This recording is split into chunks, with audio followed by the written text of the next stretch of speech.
साल 2012 उत्तराखंड में करोड़ों की जमीन की खरीद फरोख्त का एक मामला सामने आया।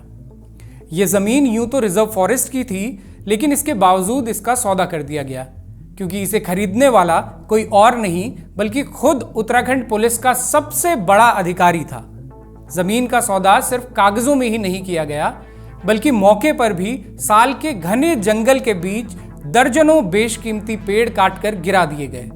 वन विभाग को जब अपने पेड़ों के कटान की भनक लगी और वे इस मामले में कार्रवाई करना चाहते थे तो लाचार से नजर आने लगे, क्योंकि उन्हें जिस आदमी पर कार्रवाई करनी थी वो खुद प्रदेश पुलिस का सबसे बड़ा प्रमुख था। मामले की जब जांच होती है तो वन विभाग के अधिकारियों से लेकर प्रशासन में बैठे सचिव तक सब अपनी रिपोर्ट में ये तो स्वीकार करते हैं कि इस मामले में बड़ा फर्जीवाड़ा हुआ, लेकिन इसके बावजूद दोषी अधिकारी के खिलाफ एफआईआर दर्ज होने में पूरे 10 साल बीत जाते हैं। इस अधिकारी का नाम है बीएस सिद्धू, जो उत्तराखंड के पूर्व डीजीपी यानी डायरेक्टर जनरल ऑफ पुलिस रहे और जिनके खिलाफ हाल ही में देहरादून के राजपुर थाने में कई आपराधिक धाराओं के तहत मुकदमा दर्ज किया गया है। आज की व्याख्या में इस मामले के जरिए आपको बताएंगे कि उत्तराखंड में जमीनों की खरीद फरोख्त का खेल कैसे रचा जाता है, कैसे एक मरे हुए इंसान को जीवित दिखाकर जमीन का सौदा कर दिया जाता है, कैसे सफेद पोश सभी नियम कायदों को कानूनों को ताक पर रख देते हैं और कैसे शासन प्रशासन इस खुले खेल फर्रुखाबादी को मूक दर्शक बनकर देखता रहता है। लेकिन आज की कहानी सिर्फ हताशा, निराशा और भ्रष्टाचार की ही कहानी नहीं है, बल्कि संघर्ष और ईमानदारी की एक बेमिसाल लड़ाई की भी कहानी है, क्योंकि इस कहानी में बीएस सिद्धू के अलावा एक पात्र और भी है जिसने इस पूरे प्रकरण में सबसे बड़ी कीमत चुकाई, लेकिन फिर भी अपनी लड़ाई को उसने कमजोर नहीं होने दिया। इस पात्र ने, जो एक मामूली सब इंस्पेक्टर है, उसने सब इंस्पेक्टर होने के बावजूद प्रदेश के सबसे बड़े पुलिस अधिकारी से लोहा लिया और अंततः इस लड़ाई को जीता भी। ये पात्र है उत्तराखंड पुलिस के रिटायर्ड सब इंस्पेक्टर निर्विकार सिंह। तो इस पूरी कहानी को समझने की शुरुआत उन्हीं से करते हैं। निर्विकार सिंह उत्तराखंड पुलिस में बतौर उप निरीक्षक तैनात थे। साल 2012 में उन्हें तत्कालीन राज्यपाल ने उत्कृष्ट सेवा पदक से सम्मानित किया। साल 2013 में भी उन्हें तत्कालीन पुलिस महानिदेशक बीएस सिद्धू ने पुलिसमैन ऑफ द ईयर का सम्मान दिया। लगातार 2 साल उन्हें यह सम्मान बेहतरीन जांच करने की उनकी योग्यता के लिए दिए गए थे। लेकिन इसके ठीक अगले ही साल यानी 2014 में उन पर आरोप लगने लगे कि वे बेहद लापरवाही से जांच करते हैं। उनकी पदोन्नति रोक दी गई, उन पर कई आपराधिक मामले दर्ज कर दिए गए और अंततः उन्हें उत्तराखंड पुलिस से निलंबित ही कर दिया गया। उन पर मुसीबतों का यह पहाड़ टूटना तब से शुरू हुआ जब से वे एक ऐसे मामले में जांचकर्ता यानी इन्वेस्टिगेटिंग ऑफिसर नियुक्त हुए जिसके शिकायतकर्ता खुद प्रदेश के महानिदेशक बीएस सिद्धू थे। इस मामले की जांच करते हुए निर्विकार सिंह ने अपने सबसे बड़े बॉस के हितों को नहीं बल्कि अपने कर्तव्यों को वरीयता दी थी और इसी का नतीजा था कि उन पर संकटों का पहाड़ टूट पड़ा। मामला यह था कि साल 2013 में देहरादून के वीर गिरवाली यानी ओल्ड मसूरी रोड में रिजर्व फॉरेस्ट की जमीन पर लगे कई पेड़ एक साथ काट गिराए गए। इसी जमीन को कुछ समय पहले आईपीएस बीएस सिद्धू ने खरीदा था। सिद्धू उस वक्त डीजी रूल्स एंड मैनुअल्स के पद पर तैनात थे। फॉरेस्ट की जिस जमीन को उन्होंने कथित रूप से खरीदा था उसकी कीमत उस दौर में 20 करोड़ से भी अधिक आंकी जा रही थी। हालांकि सिद्धू ने कागजों में इसे 1 करोड़ 25 लाख रुपए में खरीदा हुआ दिखाया। बहरहाल जब स्थानीय अखबारों में पेड़ कटने की खबरें आई तो इसकी जांच शुरू हुई और वन विभाग ने सिद्धू के खिलाफ वन अधिनियम की धाराओं में 2 परिवाद दाखिल किए, लेकिन आईपीसी की धाराओं में उनके खिलाफ कहीं कोई मामला दर्ज नहीं हुआ। यह मामला जब नेशनल ग्रीन ट्रिब्यूनल पहुंचा तो उस वक्त के चीफ सेक्रेटरी सुभाष कुमार ने एनजीटी को एक एफिडेविट दिया। इसमें उन्होंने बताया कि यह जमीन तो 1970 में ही रिजर्व फॉरेस्ट घोषित कर दी गई है, लेकिन रेवेन्यू रिकॉर्ड्स में इसके पुराने मालिक किसी नथुराम का नाम ही दर्ज रह गया था। इस एफिडेविट में उन्होंने यह भी लिखा कि बीएस सिद्धू ने अपने पद और रेवेन्यू विभाग की त्रुटियों का फायदा उठाते हुए अवैध तरीके से जमीन खरीदी और पेड़ों का कटान किया। इस मामले में सबसे खतरनाक खेल तब सामने आया जब पुलिस विभाग ने खुद इसकी एक गोपनीय जांच की।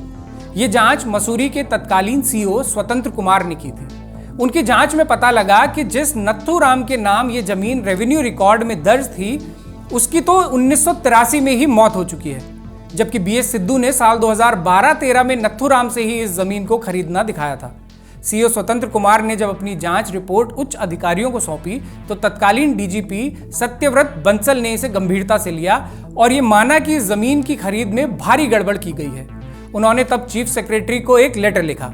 इसमें उन्होंने यहां तक आशंका जता दी थी कि दुर्भिसंधिकर्ता यानी बीएस सिद्धू अपने बचाव में अब कोई अभियोग भी पंजीकृत करा सकते हैं। उनकी ये आशंका बिल्कुल सही साबित हुई जब बीएस सिद्धू ने जुलाई 2013 में वन विभाग के अधिकारियों के खिलाफ ही एक एफआईआर दर्ज करवा दी। इसमें उन्होंने आरोप लगाया कि वन विभाग के कर्मचारियों ने ही पेड़ काटे हैं और ऐसा उन्हें बदनाम करने और उनकी आड़ में जमीन का सौदा करने के लिए किया गया है।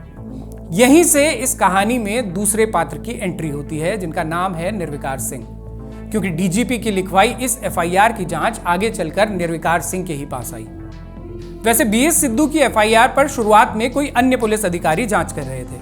उन्होंने 2 लोगों को हिरासत में भी लिया था जिन्होंने ये स्वीकार किया कि उन्होंने ही किसी कुलदीप नाम के ठेकेदार के कहने पर ये पेड़ काटे थे। 16 नवंबर 2013 के दिन इन दोनों लोगों के बयान मजिस्ट्रेट के सामने दर्ज होने थे, लेकिन इस मामले की जांच कर रहे पुलिस अधिकारी इससे ठीक एक दिन पहले यानी 15 नवंबर को छुट्टी पर चले गए। ऐसे में निर्विकार को कुछ समय के लिए इस मामले में जांचकर्ता बना दिया गया। 16 नवंबर की तय तारीख को निर्विकार ने इन दोनों लोगों के बयान कोर्ट में दर्ज करवाए और उसी शाम को कुलदीप नाम के ठेकेदार को भी गिरफ्तार कर लिया गया। यहां तक सब ठीक ही चल रहा था, लेकिन इसके अगले ही दिन निर्विकार सिंह को एक फोन आता है। ये फोन उनके इंस्पेक्टर का था जो उन्हें कहते हैं कि आप एसपी सिटी साहब से बात कर लीजिए। निर्विकार जब एसपी सिटी को फोन करते हैं तो उन्हें बताया जाता है कि डीजीपी साहब का आदेश है कि कुलदीप ठेकेदार के बयान में ये बात जोड़ी जाए कि उन्होंने एक पावर कट आरे यानी बिजली से चलाई जाने वाली आरी से इन पेड़ों का कटान किया है। साथ ही उन्हें यह भी कहा गया कि वे कुलदीप ठेकेदार की 3 दिन की पुलिस रिमांड कोर्ट से मांग लें। फोन पर यह निर्देश मिलने के बाद निर्विकार सिंह ने वापस अपने इंस्पेक्टर को फोन किया और बताया कि वे ऐसा नहीं कर सकते, क्योंकि उनसे पहले जो अधिकारी इस मामले की जांच कर रहा था वो अपनी जांच में स्पष्ट लिख चुका था कि इन पेड़ों को मैनुअल आरे और कुल्हाड़ी से काटा गया था, बल्कि इस मैनुअल आरे और कुल्हाड़ी को बरामद भी कर लिया गया था। ऐसे में निर्विकार सिंह ने पावर कट आरे की बात लिखने से साफ साफ इनकार कर दिया। दरअसल निर्विकार पर पावर कट आरे की बात जोड़ने का दबाव इसलिए बनाया जा रहा था क्योंकि बीएस सिद्धू ने जो एफआईआर लिखवाई थी उसमें उन्होंने लिखवाया था कि वन विभाग के कर्मचारियों ने इन पेड़ों को एक पावर कट आरे से कटवाया है। अपनी इसी बात को मजबूती देने के लिए अब वे कुलदीप ठेकेदार के बयान में पावर कट आरे का जिक्र करवाना चाहते थे, लेकिन निर्विकार के रहते न तो जांच में पावर कट आरे की बात जुड़ पाई और न ही कुलदीप ठेकेदार की रिमांड पुलिस को मिल सकी। 20 नवंबर को इस मामले के पुराने जांचकर्ता यानी इन्वेस्टिगेटिंग ऑफिसर वापस लौट आए और निर्विकार इस मामले से हट गए, लेकिन सिर्फ 4 दिन की जांच के दौरान ही निर्विकार ने अपने सबसे बड़े अधिकारी पुलिस महानिदेशक डीजीपी बीएस सिद्धू से दुश्मनी मोल ले ली थी। इसके बाद से ही निर्विकार के उत्पीड़न का दौर भी शुरू हुआ। इस बात को 1 महीना भी पूरा नहीं हुआ था कि उन्हें फोन पर बताया गया कि उनका तबादला रुद्रप्रयाग किया जा चुका है। इसी दौरान उनके छोटे भाई का भी देहांत हुआ। वो इस मौके पर अपने घर पहुंचना चाहते थे, लेकिन उन्हें विभाग की फॉर्मेलिटीज में इस कदर उलझा दिया गया कि जब तक वे अपने घर लौटे उनके भाई का अंतिम संस्कार किया जा चुका था। गांव से वापस लौटकर निर्विकार ने रुद्रप्रयाग में कार्यभार ग्रहण किया। इसके अगले महीने यानी जनवरी 2014 में सब इंस्पेक्टर्स के प्रमोशन होने थे। निर्विकार का नाम भी प्रमोट होने वाले ऑफिसर्स में शामिल था। सर्विस के आधार पर उनके कुल 90 में से 74.5 यानी 74.5 अंक थे। उन्हें बस इस इंटरव्यू की फॉर्मेलिटी को पूरा करना था, जिसके 10 अतिरिक्त अंक थे, लेकिन इंटरव्यू लेने वाली टीम का मुखिया प्रदेश का डीजीपी ही होता है। इस इंटरव्यू में निर्विकार को 10 में से सिर्फ 4 अंक दिए गए। सर्विस के आधार पर उनसे काफी कम अंक पाने वाले अधिकारियों में से 18 को इंटरव्यू में 8 या 9 अंक देकर प्रमोट कर दिया गया। निर्विकार 19वें स्थान पर धकेल दिए गए और वो प्रमोशन की दौड़ से बाहर हो गए, जबकि उनके सर्विस रिकॉर्ड बेहतरीन थे और पिछले ही साल उनके एनुअल रिमार्क में आउटस्टैंडिंग लिखा गया था। निर्विकार के उत्पीड़न का सिलसिला यहीं समाप्त नहीं हुआ। जिस निर्विकार को इस विवाद से पहले तक लगातार बेहतरीन जांच करने के लिए सम्मानित किया जाता था, अब अचानक ही उसकी जांच में कई खामियां निकाली जाने लगी। इस पर गौर करेंगे तो आप देखेंगे कि यह तंत्र जब किसी को लीलने के लिए अपने नाखून निकालता है तो कितना क्रूर हो जाता है। दरअसल अप्रैल 2014 में निर्विकार ने देहरादून में बैठे पुलिस के उच्च अधिकारियों को एक लेटर लिखा। इस लेटर में उन्होंने सभी तथ्य लिखे जो बीएस सिद्धू की जांच के दौरान उन्होंने बतौर जांचकर्ता पाए थे। उनका कहना था कि इन तथ्यों को भी बीएस सिद्धू मामले की जांच का एक हिस्सा बनाया जाए। 15 अप्रैल 2014 के दिन देहरादून के एसएसपी को उनका यह लेटर मिलता है। ठीक इसी दिन अचानक 3 अलग अलग सीओ निर्विकार के खिलाफ शिकायती पत्र एसपी सिटी को भेजते हैं। एसपी सिटी भी ठीक इसी दिन ये सभी शिकायतें अपनी रिपोर्ट के साथ एसएसपी देहरादून को भेज देते हैं। एसएसपी इसी दिन इन शिकायतों को डीआईजी गढ़वाल को भेजते हैं और डीआईजी गढ़वाल इसी दिन एसपी रुद्रप्रयाग को भेजते हुए निर्विकार के खिलाफ जांच के आदेश दे देते हैं। ये सब कुछ एक दिन से भी कम समय में कर लिया जाता है। भारत की किसी भी राज्य की पुलिस इतनी तेजी से काम करते हुए शायद इतिहास में पहले कभी नहीं देखी गई। अपने विभाग में जब निर्विकार अकेले पड़ने लगे तो उन्होंने एक प्रेस कॉन्फ्रेंस बुलाकर सारे तथ्य जनता के सामने रख दिए।